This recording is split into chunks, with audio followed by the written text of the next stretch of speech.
It's your boy Crypto Blood. What's going on, people?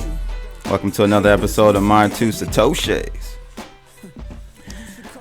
Let's get it started, people. Let's get it started. Make sure you jump over to cryptoblood.io. Check out those holiday teas.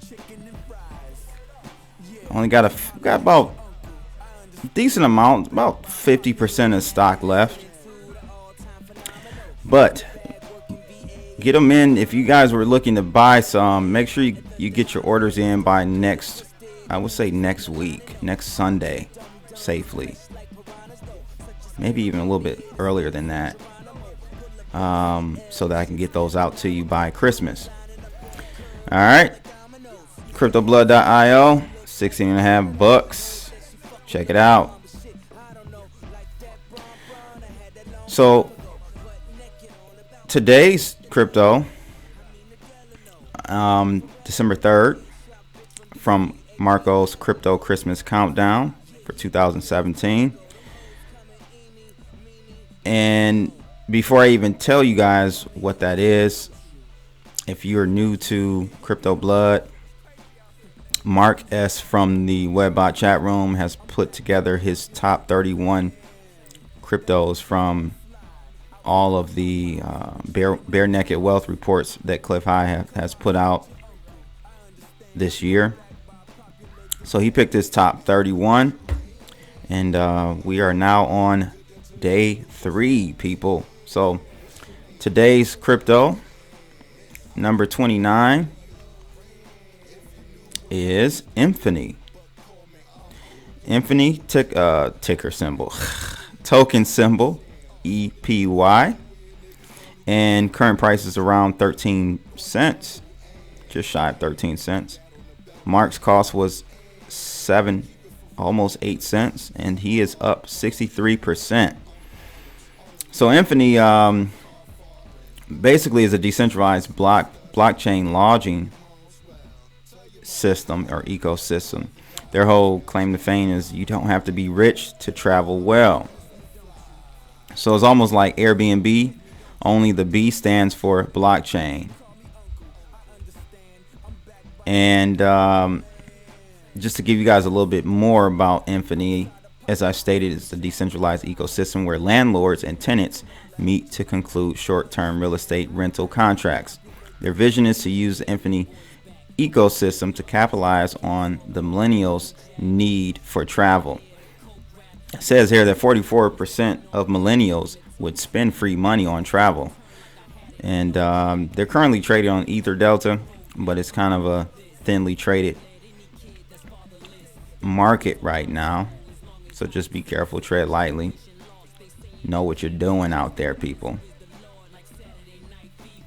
So yeah, today we're going to be talking about IRS, government. It's funny because I was talking to this article I pinned a couple days ago. Shout out to Rom in the Webbot room, one of the admins in the Webbot room.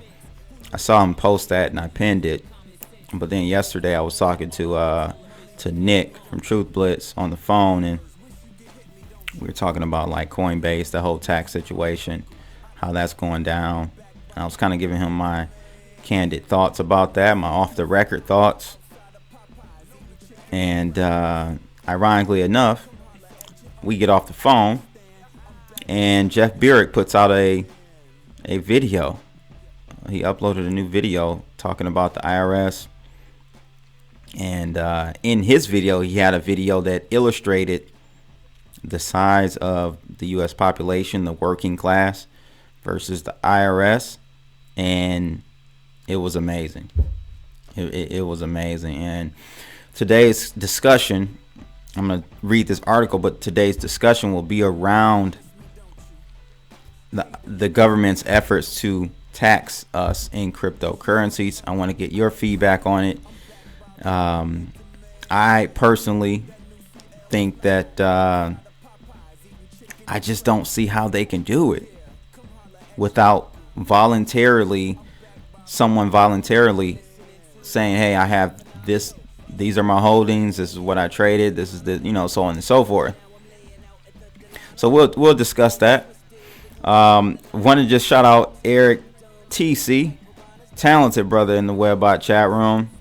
He added a new one to the, and let me see here if I can bring it up, the crypto community sticker pack. So I ended up making this the official sticker pack for the Webbot communities, all the rooms.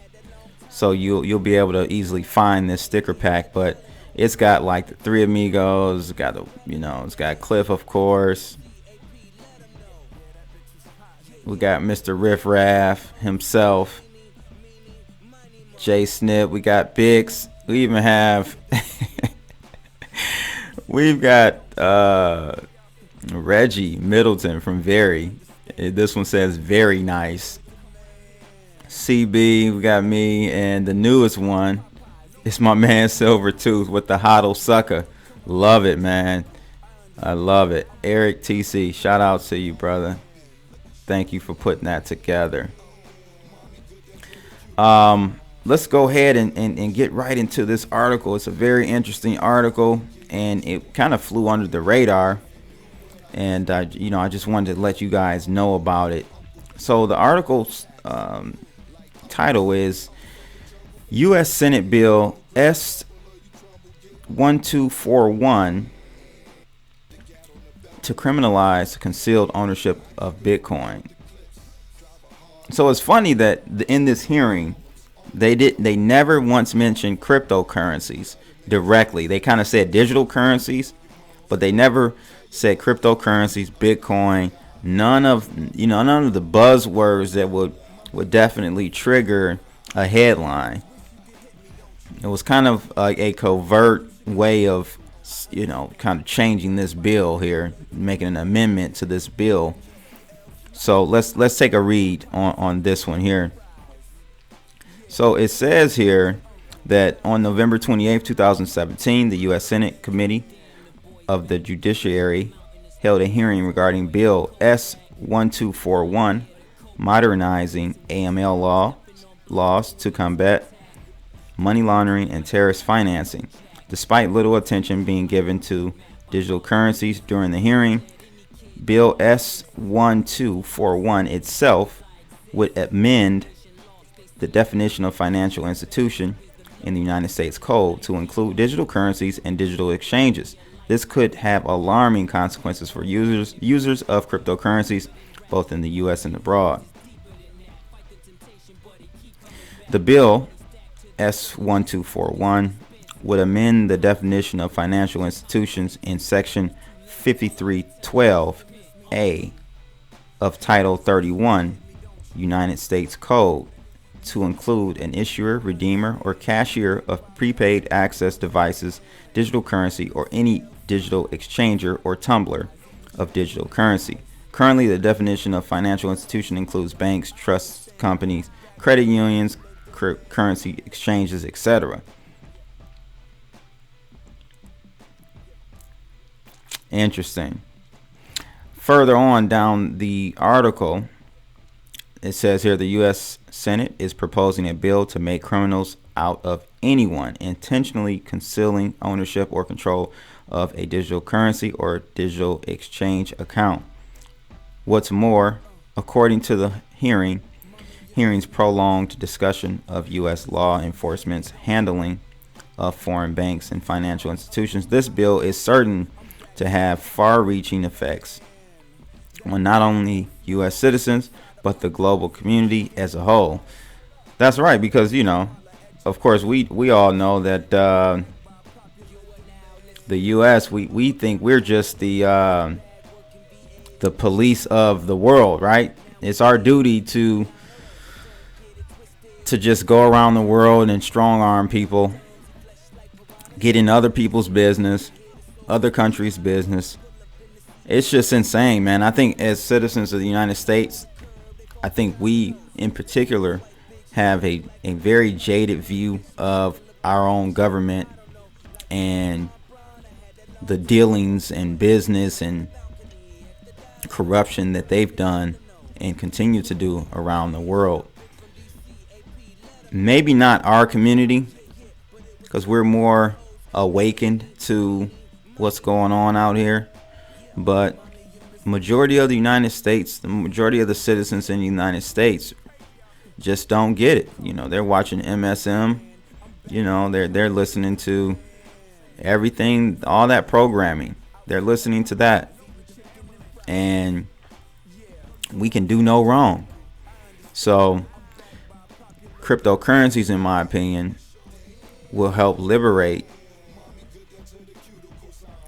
citizens of the United States and people from around the world. You know, it's just not here, it's around the world, from corrupted governmental entities.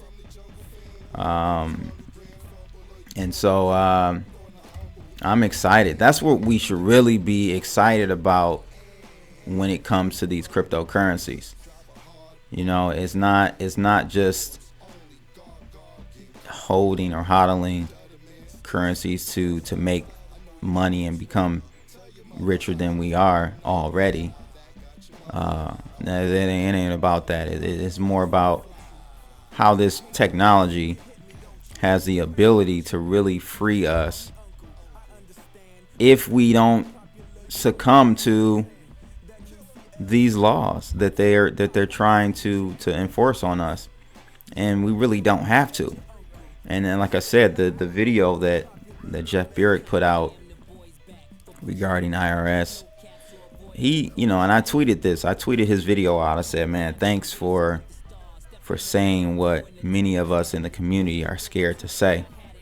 And I'll leave a link of that video in the description of this video. But it's deep, man. It really is deep. So let's take a look back at this article here.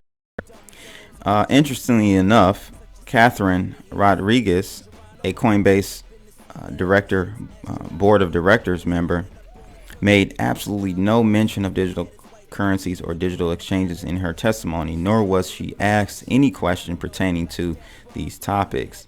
See, that's how, you know, they're trying to keep things under the radar. You know, the old Nancy Pelosi move. You'll see what's in the bill once we sign it. So conversely, though, in her July 2017 written statement to the U.S. House of Representatives Committee on Financial Services and Subcommittee on Terrorism and Illicit Finance, she stated that some users of digital currencies use them to conceal and move illicit proceeds because of the perception that virtual currencies is untraceable. It's not that it's untraceable, it's just anonymous. And if you know what you're doing, you can make it untraceable very easily. And so I think that's what the government is scared about, and they're trying to, you know, just come out and say they're going to come out with more scare tactics for sure. Absolutely. So the article goes on to talk about like some quotes from this hearing. And one question that was asked was, is this transition we're seeing from cash to digital going to make it easier or harder for law enforcement to track these money laundering cases? And you think these drug cartels are going to start going cash free? What do you do about it? And so Mr. Cassara responds. His response was, Senator, I'm just glad I had my career when I did, because I don't know what I do trying to follow the money when it comes to digital currencies. It's extremely challenging. I think if you look at the metrics suggest today digital currencies are a small fraction of the threat that we face. That's not to say it's going to be the case in 5 to 10 years. I think even sooner than that. We're right at the crossroads, and it's going to be very interesting to see what goes on going forward. So yeah, man, I'm gonna drop the link to this article as well, and you guys check it out. But there was one comment that I wanted to read, which was hilarious. This guy says, Jen Lee says here, he says, this law isn't going to change a damn thing other than the people who are afraid to fart if they don't get permission from the government. If anything, it will push people even further into cryptocurrencies. So, I mean, he couldn't have said it any better, to be honest with you. You know, anytime you make something very taboo, or anytime you show your card as far as the government trying to hamper down something, it only shows that the importance of that thing. So I think this will definitely attract even more people, and will probably attract even more criminals. Not even us that are, you know, just trying to use this as a means of financial freedom from the banking cartel and the financial cabal that has so many of us held down. Not just us. I think the criminals are going to be like, oh, they're trying to, what is it, you know, and they're going to go and check it out and start using it even more and more. So I definitely want to get your feedback on what this article implies, what the Coinbase situation implies. Does it even imply anything? Does it mean anything to us? Well, to those who said, F it, I'm not going to report any of these earnings. Will the IRS be able to truly track down people? I think they can for now, if, let's say, because, you know, what the IRS is trying to do is clamp down on the major exchanges in the US. So that'll be the stronghold. That'll be the point of entry, or where they'll be monitoring the outflows and inflows of capital to the cryptocurrency markets. But what happens when in 2, 3, 4 years people can buy just about everything they ever wanted to buy or needed to buy with cryptocurrencies? When landlords, well, I don't know if mortgage companies, that's the old system, but landlords start accepting it for people who do rent. You know, car note, whatever your bills are, phone bills. You know, how will they track it then, when people don't leave crypto to go back to fiat? So, interesting article and interesting times, in my opinion, and I think we will see challenges like this going forward with cryptocurrencies and the IRS and even other governmental institutions around the world trying to get a grasp and hold on how they can tax us off of this stuff, because that's what it's all about at the end of the day. Taxing us for our hard-earned money and then misusing it. It's ridiculous. But that's it today, people. That's my 2 Satoshis on this new bill. I definitely want to get your feedback on that. Make sure you like and subscribe. And if you aren't in the Webbot room, shame on you. I should really just make it private, because if you ain't in there yet, I don't know where the hell you been. It's your boy Crypto Blood. We are out of here, people. Holla.